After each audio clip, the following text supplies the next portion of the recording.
This is a brief introduction to our two-axis machining module. I'm going to open a simple solid created in ZW3D. I could also import a solid from a wide range of other CAD platforms, CATIA, NX, or SOLIDWORKS for example. Once my model is open, I simply need to right-click and select CAM Plan.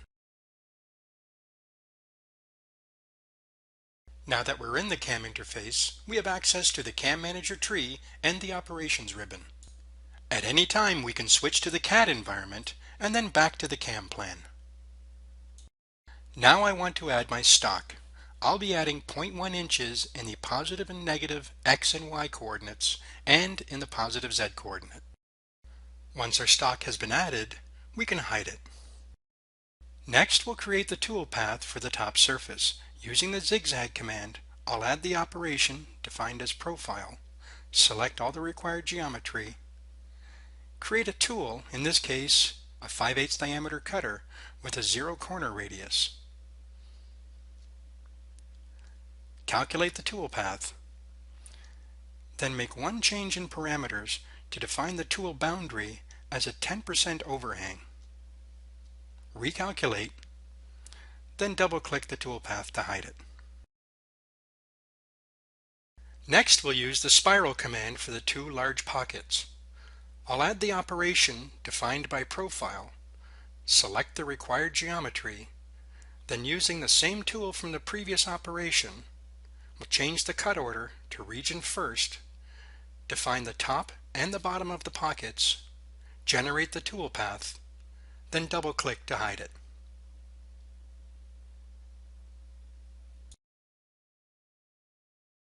To machine the 4 slots at the bottom of the round pocket, we'll add another spiral operation defined by profile.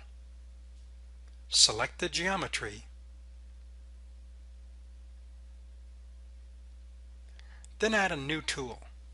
We'll be using a 3/8 diameter cutter with a 0 corner radius.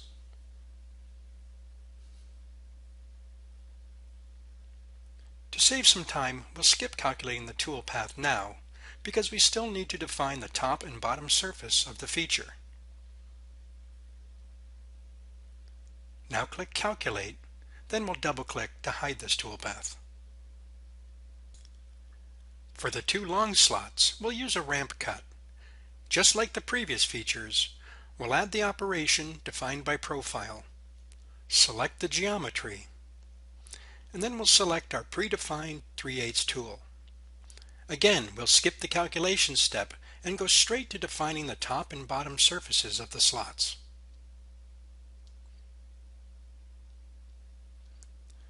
We also want to ensure we have the correct profile side. Then we calculate and hide the tool path.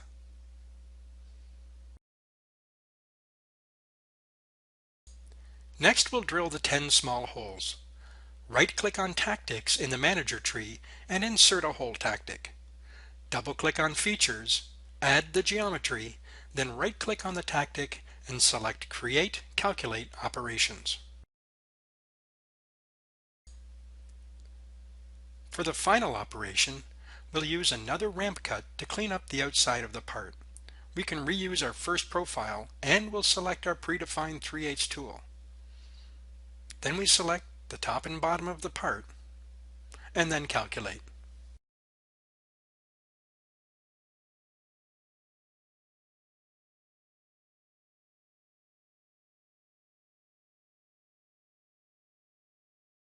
Now that we've created all the necessary operations, let's use the Verify command to see how they look. To save some time, I'll speed up the process.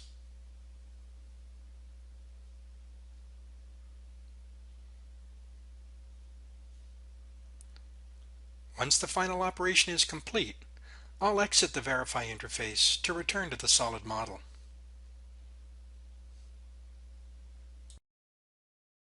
The last step is to output the NC code. Under Machine Configuration, I'll select a post for a Haas 3-axis machine. Then I just need to right-click on my operations list and select Output NC for all.